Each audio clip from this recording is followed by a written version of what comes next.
दोस्तों नमस्कार। आज की वीडियो में हम प्रश्नावली 3.5 में क्वेश्चन नंबर 4 को हम सॉल्व करेंगे। तो उसमें पहला क्वेश्चन है, एक छात्रावास के मासिक व्यय का एक भाग नियत है तथा शेष इस पर निर्भर करता है कि छात्र ने कितने दिन भोजन लिया। जब एक विद्यार्थी ए को जो 20 दिन भोजन करता है 1,000 रुपये छात्रावास के व्यय के लिए अदा करने पड़ते हैं, जबकि एक विद्यार्थी बी को जो 26 दिन भोजन करता है छात्रावास के व्यय के लिए 1,180 रुपये अदा करने पड़ते हैं। तो हमसे पूछता है कि नियत व्यय और प्रतिदिन के भोजन का मूल्य ज्ञात करिए। तो चलिए हम इस क्वेश्चन को सॉल्व करते हैं। तो सबसे पहले दोस्तों मान लेते हैं, माना भोजन का नियत व्यय जो है वो है x रुपये है। उसी तरीके से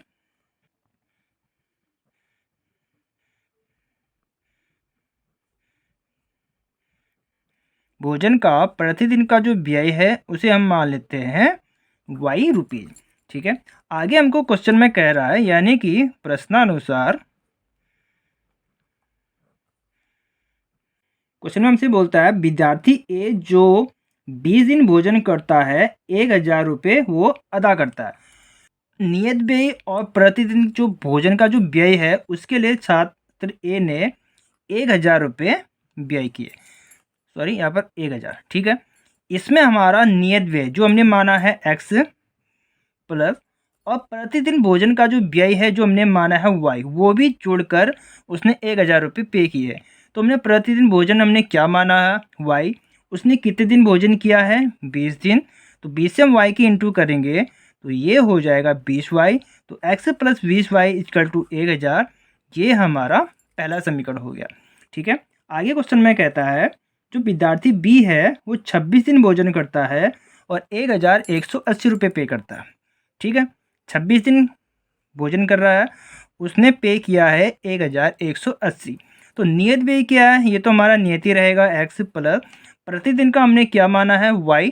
तो एक दिन का हमारा खर्चा है y रुपये। तो उसने 26 दिन भोजन किया है तो 26 हम y की इंटू कर देंगे तो ये हो जाएगा 26y इक्वल टू 1,180। ये हमारा समीकरण 2 हो जाएगा। समीकरण 1 और समीकरण 2 मिल चुके हैं। अब हम दोनों ही रेखीय समीकरण आप किसी भी विधि का यूज करके आप इसको सॉल्व कर सकते हो। प्रतिस्थापन विधि हो, विलोपन विधि हो या फिर बज्रगुणन विधि हो, जो विधि आपको अच्छी लगती है उससे आप इस क्वेश्चन को सॉल्व करते हैं। तो चलिए दोस्तों मैं विलोपन विधि से इस क्वेश्चन को सॉल्व करता हूँ। विलोपन विधि से,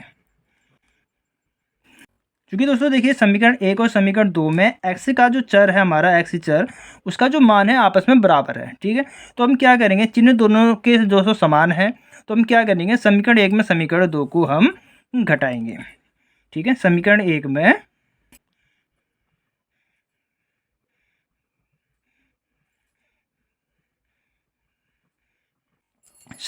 में से समीकरण 2 को घटाने पर तो ये हमारा हो जाएगा x plus 20y equal to 1,000 बटे x plus 26y equal to 1,180।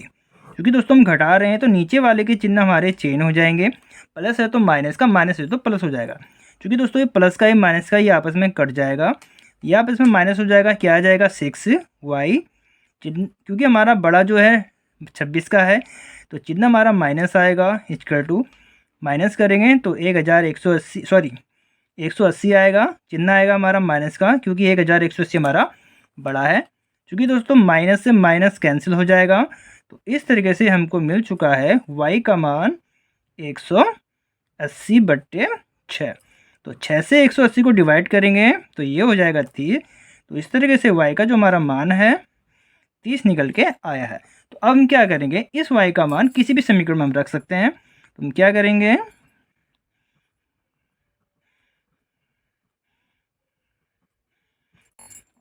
y का मान समीकरण 1 में रखने पर तो हमारा समीकरण जो 1 है वो है x plus 20y equal to 1,000। तो x प्लस y का मान हमको मिला है 30 इक्वल टू 1,000। तो ये क्या आया, x प्लस उससे गुणा हो जाएगी तो 20 की गुणा 30 में करेंगे तो ये हो जाएगा 600 इक्वल टू 1,000। तो x इजकल टू 600 को हम बराबर किस तरह लेके जाएंगे, तो ये माइनस का 600 हो जाएगा। तो इस तरीके से हमको x का जो मान आया दोस्तों माइनस हो जाएगा, क्या आया 400। तो दोस्तों हमको x और y के मान हमको मिल चुके हैं। तो x से हमने जो माना था वो हमारा था नियत व्यय। दोस्तों क्वेश्चन में हमसे पूछा था कि भोजन का नियत व्यय और भोजन का प्रतिदिन व्यय निकालिए। तो हमारा जो भोजन का जो नियत व्यय है वो हमने x माना था, तो x का मान हमारा आया है 400। तो हमारा जो भोजन का जो नियत व्यय है वो 400 रुपये है, और भोजन का जो प्रतिदिन का व्यय था वो हमने माना था y, और y हमारा जो आया है वो दोस्तों 30 निकल के आया है। तो इस तरीके से भोजन का नियत व्यय जो हमारा 400 रुपये है और भोजन का प्रतिदिन का व्यय हमारा 30 रुपये है। तो दोस्तों यही क्वेश्चन में हमसे पूछा गया था। तो इस तरीके से आप इस प्रकार के क्वेश्चन को बड़ी ही आसानी से सॉल्व कर सकते हो। मिलते हैं नेक्स्ट वीडियो में।